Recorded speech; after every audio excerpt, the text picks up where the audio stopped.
في أخلاق لازم تتحلى بها أي ممرضة أو نيرس شغالة في أي مستشفى أو مستوصف صحي أو أي عيادة أو أي مكان.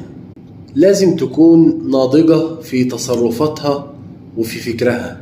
لازم يكون عندها المعلومات الأساسية للمهنة وكذلك المعلومات العامة، وكذلك لديها المهارات الخاصة بمهنة التمريض.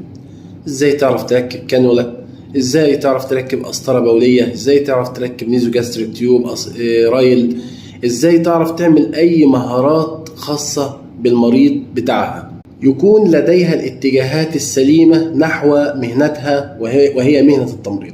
لابد أن تكون قدوة في نظافتها وحسن مظهرها، تكون قوية الملاحظة وذكية، ولازم كمان تكون يقظة الضمير ومتعاونة وكين جدا بمرضاها، أي حريصة جدا